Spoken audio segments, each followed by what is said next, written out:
Assessment year 24-25 में tax audit कराने के लिए लास्ट डेट क्या है, टैक्स ऑडिट के लिए नई लिमिट्स क्या है असेसमेंट ईयर 24-25 के लिए, और यदि टैक्स ऑडिट नहीं कराया जाता है तो उस केस में कितनी पेनल्टी लगाई जा सकती है, इस सब के बारे में हम इस वीडियो में डिस्कशन करेंगे। CS Satbir Singh YouTube channel पे आपका स्वागत है। बिजनेस करना तो मुश्किल है ही, लेकिन बिजनेस की कॉम्प्लायंस करनी और भी ज़्यादा मुश्किल है। लेकिन CS Satbir Singh YouTube channel पे हम आपसे ऐसी जानकारी शेयर करते हैं ताकि आप आसानी से टैक्स की कॉम्प्लायंस कर पाएँ। तो आप हमारे यूट्यूब चैनल को सब्सक्राइब कर लें ताकि आपको रेगुलर अपडेट मिलते रहें। आप हमें व्हाट्सएप चैनल और Telegram channel CS Satbir Singh tax hill पे भी सब्सक्राइब कर लें। लिंक वीडियो के डिस्क्रिप्शन में भी दिया गया है, कमेंट में पिन किया गया है, ताकि आपको इनकम टैक्स के रेगुलर अपडेट आपके मोबाइल पे ही मिलते रहें। सबसे पहले डिस्कस कर लेते हैं कि टैक्स ऑडिट कराने के लिए और इनकम टैक्स की रिटर्न को फाइल करने की लास्ट डेट क्या है असेसमेंट ईयर 24-25 के लिए। तो इसके लिए चलिए स्क्रीन पे चलते हैं। जैसे कि आप देख सकते हैं कि यदि SSC कंपनी है या फिर नॉन कंपनी है, जैसे कि पार्टनरशिप फर्म है या फिर कोई और SSC है जिसका कि इनकम टैक्स एक्ट के अंतर्गत ऑडिट होना है, जिसे कि हम आगे डिस्कस करेंगे, जिसकी कि टर्नओवर स्पेसिफाइड लिमिट से ज़्यादा हो जाएगी, उसे ऑडिट कराना होता है। या फिर ऐसी पार्टनरशिप फर्म के पार्टनर है जिनका कि ऑडिट होता है फर्म का, तो उस केस में आपको 31 अक्टूबर 2024 तक इनकम टैक्स की रिटर्न फाइल करनी होती है। तो इससे पहले आपको ऑडिट कराना होता है। इनकम टैक्स एक्ट के अंतर्गत ऑडिट आपको 1 महीना पहले कराना होता है ITR को फाइल करने की ड्यू डेट से पहले। तो इस केस में जो कंपनी है या फिर जिन नॉन कॉर्पोरेट SSC का ऑडिट होना है इनकम टैक्स एक्ट के अंतर्गत, उन्हें असेसमेंट ईयर 24-25 के लिए टैक्स ऑडिट 30 सितंबर 2024 तक कंप्लीट करवाना है। यहाँ पे आपको ध्यान रखना है कि यदि कोई व्यक्ति इंटरनेशनल ट्रांजैक्शन या स्पेसिफाइड डोमेस्टिक ट्रांजैक्शन में एंटर करता है तो उसके लिए ITR को फाइल करने की और ऑडिट कराने की डेट सेपरेट है। तो यदि कोई कंपनी या फिर नॉन कॉर्पोरेट SSC इंटरनेशनल या फिर स्पेसिफाइड डोमेस्टिक ट्रांजैक्शन में एंटर करता है, जिससे कि रिपोर्ट देनी होती है इनकम टैक्स के सेक्शन 92E के अंतर्गत, उसे 30 नवंबर 2024 तक ITR फाइल करनी होती है। और इस केस में टैक्स ऑडिट 1 महीना पहले यानी कि 31 अक्टूबर 2024 तक कराना होता है। यहाँ पे आपको ध्यान रखना है कि यदि आप टाइम से रिटर्न नहीं फाइल कर पाते हैं तो उस केस में आप बिलेटेड रिटर्न फाइल कर सकते हैं ड्यू डेट के बाद, यानी कि 31 अक्टूबर के बाद भी रिटर्न फाइल कर पाएंगे 31 दिसंबर 2024 तक असेसमेंट ईयर 24-25 के लिए। और आपने यदि रिटर्न फाइल कर दी थी, उसमें कोई गलती कर दी है तो वो रिवाइज भी कर पाएंगे 31 दिसंबर 2024 तक। तो यहाँ पे ITR आप बिलेटेडली भी फाइल कर सकते हैं ड्यू डेट के बाद, लेकिन टैक्स ऑडिट आप ड्यू डेट के बाद यदि कराते हैं तो उस केस में पेनल्टी लगती है, जिससे कि हम आगे डिस्कस करेंगे। अब आपको नई टैक्स रजीम बाय डिफ़ॉल्ट मिलती है। यदि आप पुरानी टैक्स रजीम को ऑप्ट करना चाहते हैं तो उस केस में 31 अक्टूबर 2024 से पहले आपको इनकम टैक्स के पोर्टल पे फॉर्म 10 IEA फाइल करना होगा। इसके ऊपर आप कंप्लीट वीडियो देख सकते हैं top right hand side corner में। आपको समझना है कि फॉर्म का इम्प्लीकेशन क्या होगा, क्या आप नई टैक्स रजीम या फिर ओल्ड टैक्स रजीम को हर साल स्विच कर पाएंगे या नहीं। इस वीडियो में हमने कंप्लीट एग्जाम्पल के साथ डिस्कस किया है, तो आप इसे ज़रूर देखिएगा ताकि आपका कोई नुकसान ना हो। अब समझ लेते हैं कि टैक्स ऑडिट कराने के लिए लिमिट्स क्या है। ये डिपेंड करेगा कि आप बिजनेस कर रहे हैं या फिर प्रोफेशन कर रहे हैं। सबसे पहले बिजनेस का केस डिस्कस करते हैं। यदि व्यक्ति बिजनेस कर रहा है और वो प्रिजम्पटिव टैक्स स्कीम को नहीं करता है, जिसे कि हम आगे डिस्कस करेंगे, तो उस केस में देखा जाएगा कि यदि उसकी सेल, टर्नओवर या फिर ग्रोस सीट बिजनेस से 1 करोड़ रुपए से ज़्यादा हो गई है प्रीवियस ईयर में, यानी कि प्रीवियस यहाँ पे 23-24 हुआ, असेसमेंट ईयर 24-25 हुआ, तो इस केस में यदि 23-24 फाइनेंशियल ईयर में 1 करोड़ से ज़्यादा की टर्नओवर हो गई है, व्यक्ति को टैक्स ऑडिट कराना होता है यदि वो प्रिजम्पटिव टैक्सेशन स्कीम नहीं ले रहा है। लेकिन यदि आप जो कैश में सीट लेते हैं टोटल सीट का 5% से ज़्यादा नहीं है, इसी प्रकार जो कैश में पेमेंट करते हैं वो टोटल पेमेंट का 5% से ज़्यादा नहीं है, तो उस केस में आपके यदि टर्नओवर 10 करोड़ रुपए तक भी है तो आपको टैक्स ऑडिट कराने की आवश्यकता नहीं है। मान लीजिए आप सेल करते हैं या फिर लोन लेते हैं, टोटल 5 करोड़ रुपए की अमाउंट है और उसमें से 5% से ज़्यादा आपका कैश में नहीं होना चाहिए। इसी प्रकार जो आपने पेमेंट की है, भले ही लोन के लिए पेमेंट किया किसी और पर्पज़ के लिए, तो वो भी 5% से ज़्यादा नहीं होनी चाहिए जो कैश में आपने पेमेंट की है, तो ही आपको 10 करोड़ की जो लिमिट है उसका बेनिफिट मिलेगा।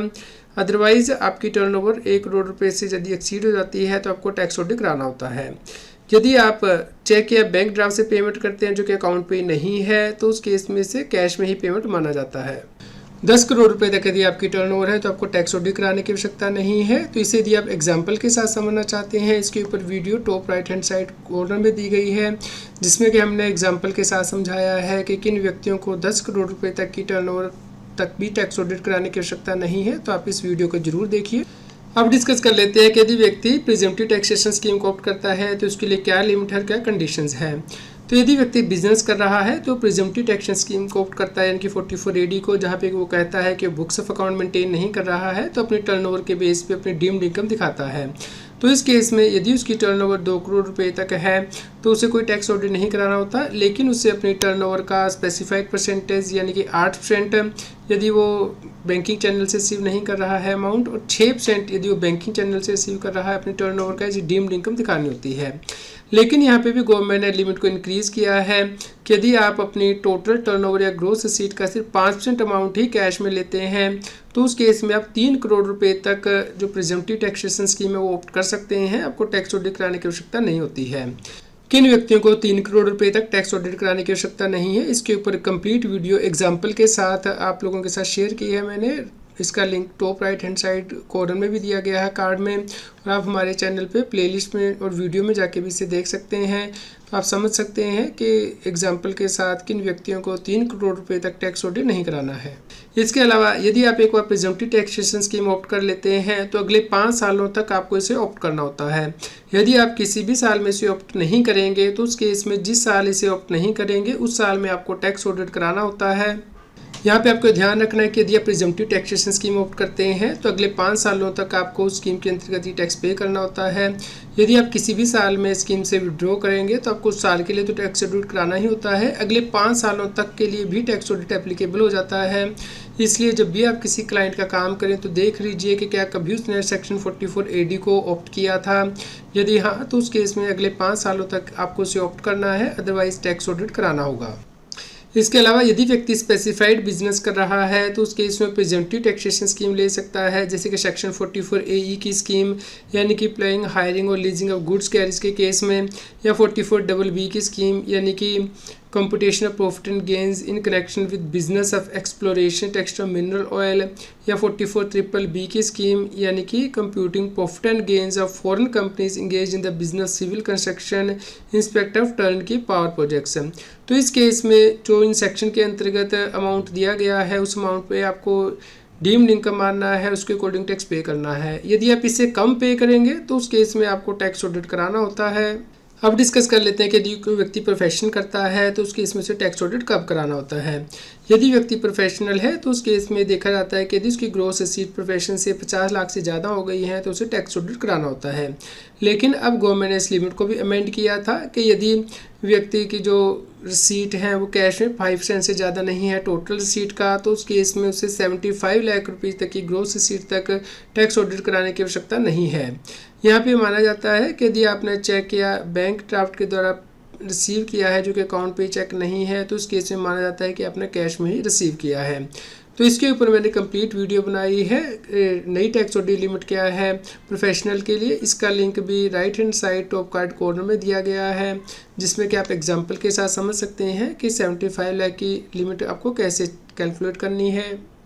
यदि आप प्रोफेशनल है और आपकी ग्रॉस रिसीट 50 लाख से कम है या 75 लाख से कम है, यदि आपकी टोटल रिसीट 5% से ज़्यादा नहीं है कैश में, तो उस केस में आपको 44AD के अकॉर्डिंग ही टैक्स पे करना होता है, यानी कि कम से कम 50% इनकम आपको ऑफर करनी होती है टैक्स के लिए। मान लीजिए आपकी 50 लाख की टर्नओवर है तो उस केस में आपको 25 लाख रुपीज़ के ऊपर टैक्स देना होता है, उसे डीम्ड इनकम मानना होता है। लेकिन यदि आप उसे कम इनकम दिखाना चाहते हैं तो उस केस में आपको टैक्स ऑडिट कराना होता है इनकम टैक्स एक्ट के अंतर्गत। यदि कोई व्यक्ति टैक्स ऑडिट कराने के लिए लायबल है लेकिन टैक्स ऑडिट नहीं कराता है या लेट कराता है तो उस केस में उसके ऊपर कितनी पेनल्टी लगाई जा सकती है। इस केस में इनकम टैक्स ऑफिसर के द्वारा पेनल्टी लगाई जाती है, लेकिन ये लोअर ऑफ द फॉलोइंग लगाई जाती है, यानी कि आपकी जो सेल टर्नओवर या ग्रॉस रिसीट है वो देखी जाती है, उसका 0.5% कैलकुलेट किया जाता है या फिर 1,50,000। इन दोनों में से जो फिगर कम हो उसके अकॉर्डिंग पेनल्टी लगाई जाती है। लेकिन यदि आप रीजनेबल कॉस्ट दे देते हैं तो उस केस में पेनल्टी नहीं लगाई जाती। मान लीजिए किसी प्रोफेशनल की टर्नओवर 51 लाख रुपीज़ है, वो टैक्स ऑडिट नहीं कराता है तो 0.5% ऑफ द टर्नओवर हुआ 25,500, मैक्सिमम पेनल्टी 1.5 लाख रुपया है, तो उस केस में 25,500 की पेनल्टी लगाई जा सकती है। इसी प्रकार बिजनेस वन की टर्नओवर मान लीजिए 2 करोड़ 10 लाख रुपीज़ है और वो टैक्स ऑडिट नहीं कराता है, तो उस केस में 0.5% ऑफ द टर्नओवर हुआ 1,05,000 रुपया और मैक्सिमम पेनल्टी 1,50,000। तो यहाँ पे पेनल्टी 1,05,000 की लगाई जाएगी। बिजनेसमैन 2 के केस में मान लीजिए 3 करोड़ 10 लाख की टर्नओवर है और इसका 0.5% हुआ 1,55,000 रुपया और मैक्सिमम पेनल्टी 1,50,000 है, तो 1,50,000 की ही मैक्सिमम पेनल्टी लगाई जा सकती है। लेकिन जो पेनल्टी है वो टैक्स ऑडिट ना कराने की वो नहीं लगाई जाती है यदि व्यक्ति रीजनेबल कॉस्ट दे देता है। जैसे कि यदि टैक्स पेयर ये कहता है कि उसका जो अकाउंटेंट था वो बिना बुक्स को हैंडओवर किए हुए अचानक जॉब छोड़ के चला गया था, जिसकी वजह से वो टैक्स ऑडिट नहीं करा पाया है, तो इसे कोर्ट ने वैलिड रीज़न माना है और इस केस में पेनल्टी नहीं लगाई गई थी। टैक्स ऑडिट को फाइल करने के लिए सरकार ने असेसमेंट ईयर 24-25 से फॉर्म में चेंजेस भी कर दिए हैं, तो अब आपको ज़्यादा डिस्क्लोजर दिखाना होगा टैक्स ऑडिट रिपोर्ट में। तो इसके लिए भी complete video CS Satbir Singh YouTube channel पे देख सकते हैं, जिनका लिंक है top right hand side corner में भी दिया गया है। असेसमेंट ईयर 24-25 से आपको नई टैक्स रजीम बाय डिफ़ॉल्ट मिलेगी, लेकिन इस स्कीम को बनाते हुए सरकार ने बहुत सी गलतियां भी की हैं, जिसकी वजह से कि आपको ज़्यादा टैक्स देना पड़ सकता है। तो इसके लिए आप complete video CS Satbir Singh YouTube channel पे वीडियोज़ एंड प्लेलिस्ट के अंतर्गत जाके देख सकते हैं और आप समझिए कि आपको टैक्स कैसे कैलकुलेट करना है ताकि आपको ज़्यादा टैक्स ना पे करना पड़े। आप इन वीडियो को सभी लोगों के साथ शेयर भी कीजिए ताकि उन्हें भी इसका फ़ायदा पहुंच सके। यदि आपको कोई क्वेश्चन हो टैक्स ऑडिट से रिलेटेड तो आप वीडियो के नीचे कमेंट करके हमें ज़रूर बताएं। रेगुलर टैक्स अपडेट के लिए इस चैनल को सब्सक्राइब करें। आप हमें Telegram app CS Satbir Singh tax hill पर ज्वाइन कर सकते हैं ताकि आप GST और इनकम टैक्स के रेगुलर अपडेट अपने मोबाइल पर ही प्राप्त कर सकें।